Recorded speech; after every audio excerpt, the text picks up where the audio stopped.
So Brazil has some great footballers and incredible looking women. We dance the samba, invented the bossa nova and have the biggest carnival on earth. We hang around beaches with names like Ipanema and Copacabana in our skimpy trunks and trendy flip-flops. But what do Brazilians eat? And to answer that question in the best possible way, I went straight to the source. I enlisted the help of TAP Air Portugal and flew down to my old hometown of Rio de Janeiro in search of some delicious answers.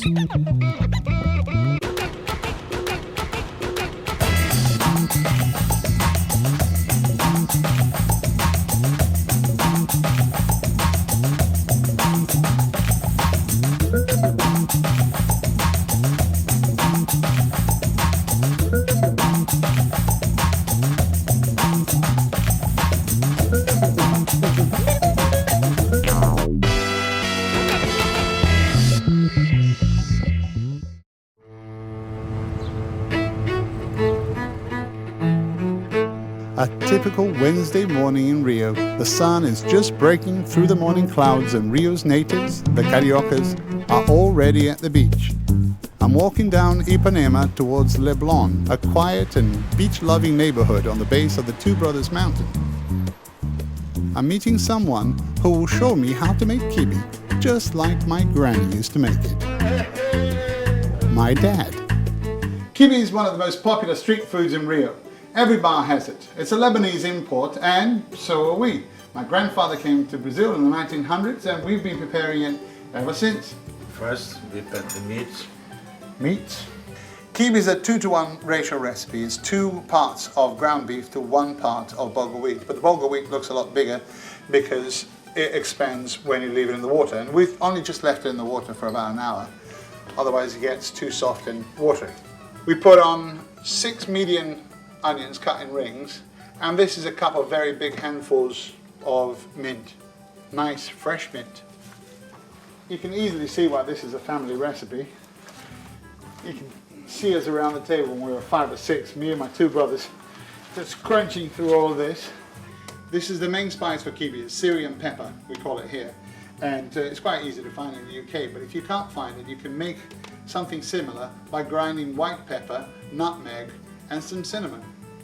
Generous dash of salt, and back to the mixing madness. Now for the next phase, we're going to use a rather serious grinder. Now if you don't have a big grinder in your house, you can either get one of those little ones you clamp on the side of your table, which is dead handy for this, or you can grind all the elements before you put them in, like putting your onions and spices through the food processor before you add them to the mix of the meat. But the important thing is you need really fine ground beef, so you might want to ask a local butcher to double mince it for you. Switch it on.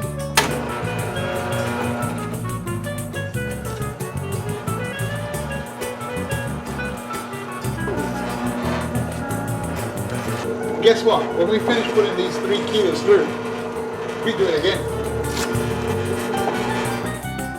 And there we are, everything mixed up and really smooth, which is exactly what we need. At this point we can make a side dish, which is very typical as well, called kibbeh cru, raw kibbeh. Think of it as a Lebanese steak tartare. Definitely not for everyone's taste, but a treasured delicacy for those in the know. This is a kibbeh cru in Portuguese, or kibsani in Arabic. Before we assemble the rest of the kibbeh, here's some minced meat we set aside to make a filling for it.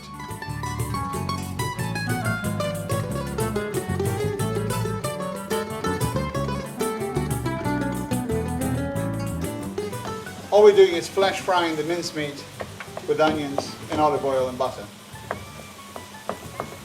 Next in, pine nuts. This cheiro verde is parsley and spring onions. And we're just coming to the end of it. I'm going to sprinkle some of it in. We're just going to cook this through until there's no water at the bottom of it. We want the filling to be quite fluffy and loose.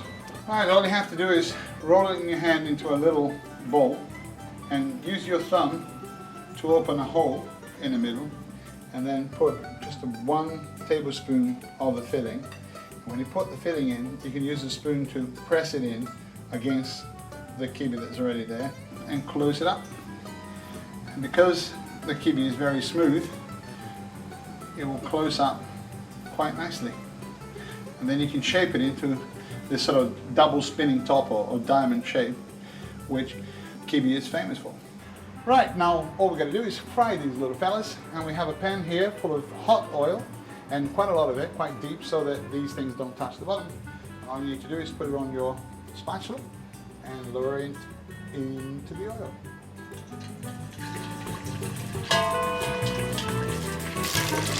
These take no time at all, less than 2 minutes. And you know that they're ready because they're nice and golden brown, like that. Put them in some paper towels to drain some of that fat off.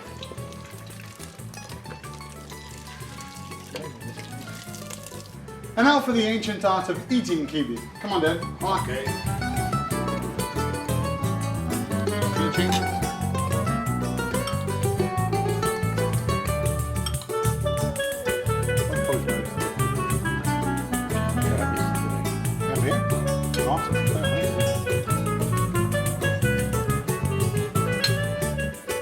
And eating most Arab food is a very hands-on experience.